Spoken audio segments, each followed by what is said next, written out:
नमस्कार, आप देख रहे हैं जौनपुर का फास्ट न्यूज। लॉरेंस बिश्नोई के शूटर को जरा भी गम नहीं है। पैरों में प्लास्टर है, बिना सहारे के चल पाना भी दुश्वार है, लेकिन न चेहरे पर खौफ है, न अपने किए पर पछतावा है। अपराधी कोई आम नहीं बल्कि कई बड़ी वारदातों अंजाम देने वाला लॉरेंस बिश्नोई हाजिम बाबा गैंग का शार्प शूटर है, जिसे दिल्ली पुलिस की स्पेशल सेल और मथुरा पुलिस के ज्वाइंट ऑपरेशन में मुठभेड़ के बाद यूपी मथुरा से धर दबोच गया। मुठभेड़ के दौरान शूटर योगेश कुमार को पैरों में गोली लगी थी, जिसके बाद उसे मथुरा के लिए अस्पताल में इलाज के लिए भर्ती करवाया गया था, लेकिन उस अस्पताल से जाते टाइम मीडिया ने घेर लिया और उससे सवाल पर सवाल पूछने लगे। उससे एक बढ़ के सवाल पूछा गया।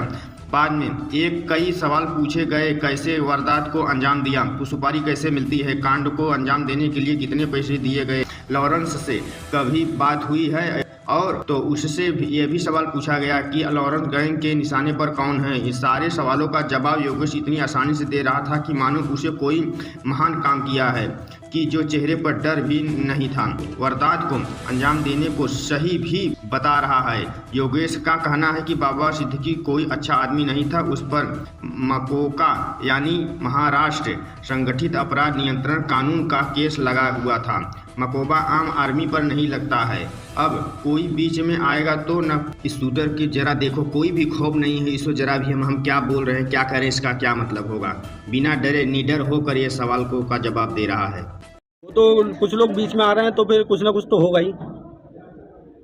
वो कोई बाबा सिद्दीकी कोई सही आदमी थोड़ी नहीं था, उसके ऊपर मकोका का केस लगा हुआ है।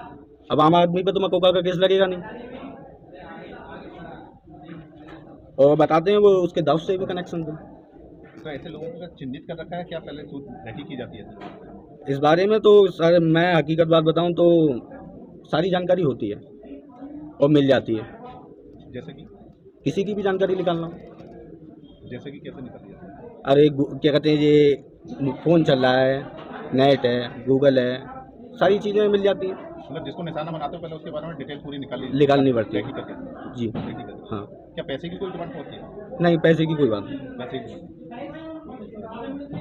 तो आगे देखा जाए टारगेट में कौन होगा? अगला निशाना तो देखो, हम तो जा रहे हैं जेल। अब पता नहीं कौन क्या कर रहा है और कैसा क्या होगा, इस बारे में मुझे जानकारी नहीं है। संपर्क कैसे करते हो? संपर्क कुछ जो दोस्त थे दिल्ली के मेरे, उनके जरिए बात हुई थी। मेरा तो कोई संपर्क था ही नहीं। तो जिस प्रकार से देखा जाए जेल में बंद हो जाते हैं फिर, लेकिन आपस में संपर्क कैसे कर लेते हो? एक दूसरे के जरिए कोई ना कोई आता जाता रहता है। और लोग गैंग बहुत बड़ी है। कितने लोग होंगे गैंग में? 100 से ज़्यादा ही होंगे। क्या इंडिया से बाहर भी कनेक्ट? हाँ है। आप ये वीडियो YouTube पर देख रहे हैं तो हमारे चैनल को सब्सक्राइब करें और बेल आइकन को दबाना ना भूलें।